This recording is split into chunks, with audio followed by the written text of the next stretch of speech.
Camp Hale is now a national monument after President Biden's visit to Colorado yesterday. Yeah, something many in the state have been waiting to see happen for years. Matt Renew from our Mountain Bureau is live in Vail this morning. And Matt, the president spent quite a bit of time in the state, saw a lot of that area. He did, Gary and Corey. Good morning. And like so many of us have done, took a long drive through the Colorado mountains and saw some beautiful leaves turning on his way up to Camp Hale, that World War II training ground that the 10th Mountain Division used, which has now been designated a national monument. And the president also stirred up a little bit of excitement at a small Eagle County airport. And then you get goosebumps. And then everybody who's together, we're cheering and taking pictures and just saying this is such a once in a lifetime opportunity. That's Carrie McElvin, one of many people who lined up outside the gates of the Eagle County Regional Airport to see something extremely rare. Air Force One landing with the president at the small airport. While people grabbed pictures, President Biden got off a smaller version of Air Force One used for that smaller airport and then spent about 10 minutes on the tarmac talking to local political leaders before jumping in a car and rolling out on that hour-long drive across the Colorado mountains, where during a brief speech heading up at Camp Hale and ceremony at the site of the 10th Mountain Division that was used during World War II, that the soldiers then went on to fight in the Italian Alps and eventually returned home to the Colorado ski industry. President Biden designated the area the Camp Hale Continental Divide National Monument, using the same power that Teddy Roosevelt used to create national parks. Since then, presidents of both parties have used the Antiquities Act to preserve America's natural treasures, from the Grand Canyon to the Statue of Liberty, to Colorado's canyons of the ancients. Today, the authorities under the Antiquities Act, I'm establishing Camp Hale Continental Divide National Monument today. Along with President Biden, Senators Bennett and Hickenlooper, along with Congressman Joe Neguse and Governor Jared Polis, were all up there as well, along, as you can see, with a pretty sizable crowd up at Camp Hale. And Gary, Corey, there are also some 10th Mountain Division veterans up there too, who helped push through some of that work that needed to be done to get that designation to happen.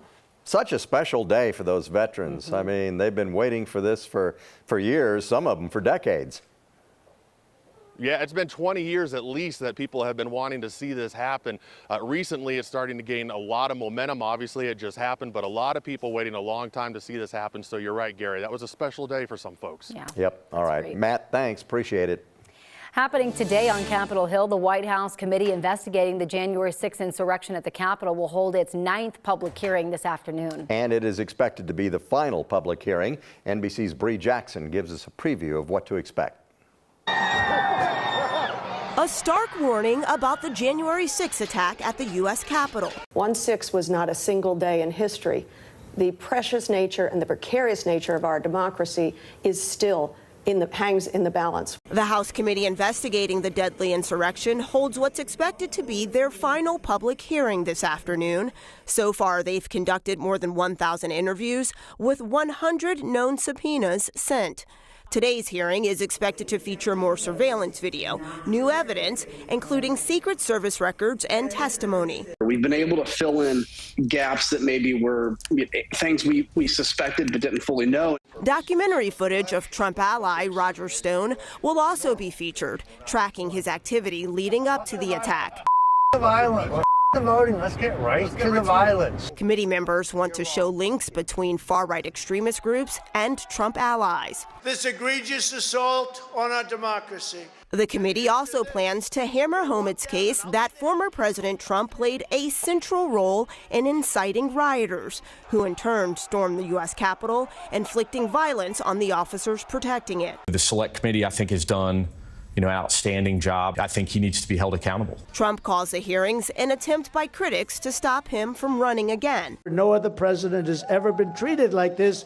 The latest hearing comes less than a month before midterm elections. It's all through a TV screen, so it's not as tangible as the gas prices are when I go to the tank. Committee members believe Trump's false claims about widespread voter fraud present an ongoing threat. In Washington, Bree Jackson for NBC News. The hearing is scheduled to happen, I should say, at 11 o'clock our time today. Well, right now, Colorado is working through changes to the school curriculum. A new law requires the state to include history and contributions of minority groups like people of color and the LGBTQ community. Now, News reporter John Glasgow joins us now. And John, there's disagreement on what that should mean. Yeah, this is a controversial issue that could have long-term implications on the state's education system. Now, some background here. HB 1192 was signed into law in 2019. So this bill lists specific groups: American Indians, Latinos, African Americans, Asian Americans, and the LGBTQ community. Now, several groups put forward recommendations to the Colorado Department of Education about what changes should be added to the state standards. After listening to the feedback, the Social Studies Review Committee wants to remove all references to LGBTQ for students younger than the 4th grade. The revisions also remove references listing specific minority groups. Now, those were replaced with something with a little less specific, like diverse or multiple perspectives. Now, people in the community, including some students, are voicing their opinions. The originally proposed revisions to the state standards reflected the wave of social justice activism that has seeped into too many of our schools. Love is love, and when we teach our kids about LGBTQ+, we are not talking about their sexual encounters, we are talking about their stories and perspectives.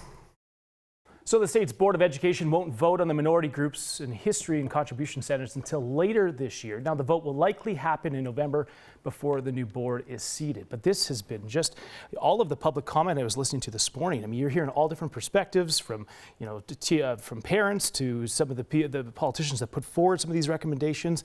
A lot of this is going to come out, though, in the next month or so as to what they're going to do and how they're going to move forward with this. But, you want to have that balance. You want to have the perspectives. But some people are also stating that they want to have, some traditional education system as well. So it's going to be a hot topic here in the next. It's going to be a hot topic, and it's turned into such a partisan topic too. Exactly. Not only here, but across the country. And meanwhile, you got to feel for these educators, these teachers who are like, they're stuck in the middle. They're in the middle, exactly. Right. What do we teach? They want to follow a curriculum, and ultimately it's up to, the higher powers that be to decide what that curriculum is. But yeah, they are stuck in the middle, but some definitely have their views on either side. Yeah. It'll be interesting. All right, John, thank you. Thank you. You're welcome. Happening today, Colorado's Jessica Watkins will be back on Earth and feeling the weight of gravity for the first time in 6 months. She, along with other members of Crew 4, will be undocking from the ISS around 8 o'clock this morning. Their undocking was delayed because of high winds and rain. Jessica Watkins and the crew are expected to splash down later tonight off the coast of Florida. Can't imagine how excited they are to come back home, right? After being home, Jessica will go into months of reacclimation to life with gravity again. That's got to be weird.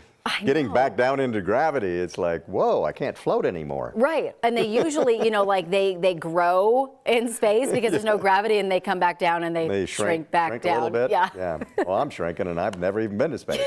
Well, they did that with the twins, the astronauts. They sent one up and they saw the effects of gravity. Yeah, and Mark Kelly and his brother. You can see why it takes some time for them to reacclimate to everything, really. Absolutely. I always want to know what their first food's going to be, like a real pizza, cheeseburger, or something. Yes, and yes. All of the things, right? All of those things. We can't wait to hear from her.